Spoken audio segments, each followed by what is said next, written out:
Hello ladies and gentlemen, welcome to my channel. Did you know that 60% of the marriages that end up in divorce is because of financial issues? And the biggest financial issue is usually financial infidelity. That is where one spouse or both spouses are financially unfaithful to each other. When I talk about financial infidelity, what am I speaking about? The first sign is no financial transparency. You live with somebody in the same house, and you should be heading and having the same goals in life, but you are not transparent in terms of finances. You do not speak about how much you make. You do not speak about how much you have invested. You do not talk about what are your financial goals and plans.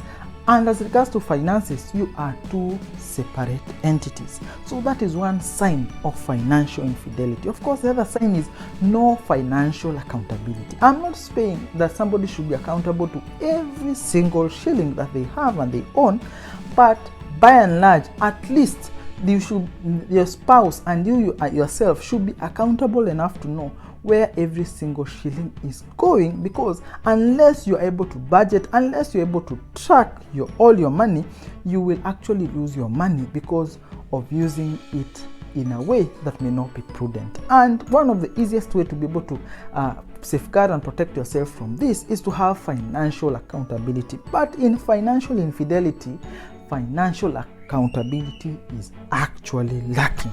Of course, the other thing is there is no harmonized approach towards investing and savings. People are not speaking about where do we anticipate to be in the next 10 years? How are we going to actually retire?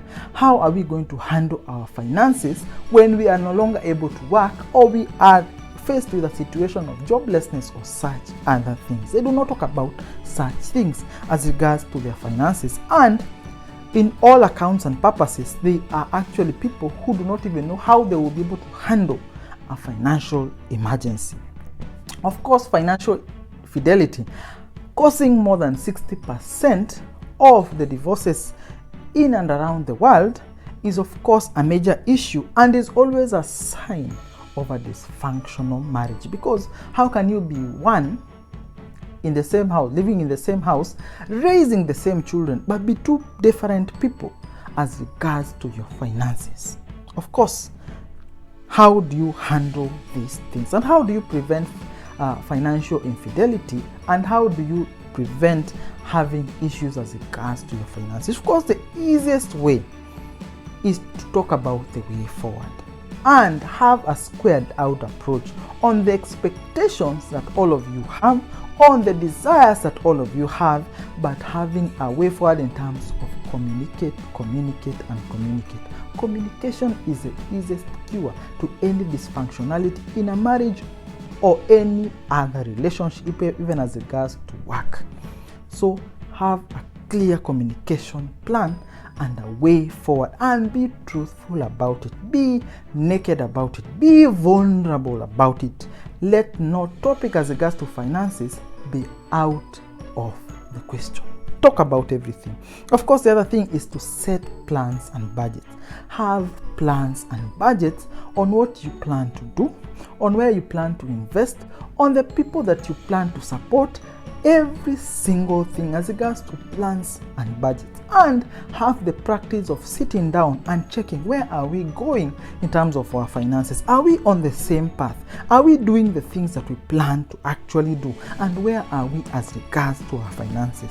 As long as you do not have that, then you cannot be able to certify and check whether you are going astray as regards to the ways or the plans that you actually made. Of course, the other thing is to having a harmonized approach as regards to all these things regarding finance. Because if you do not have a harmonized approach, one person will be going left, the other one will be going right, one person will be going faster, the other one will be going slower, one person will be investing and the other one will be spending, and you will not be going in the same directions. Of course, my desire is that no person or no marriage fails because of financial infidelity.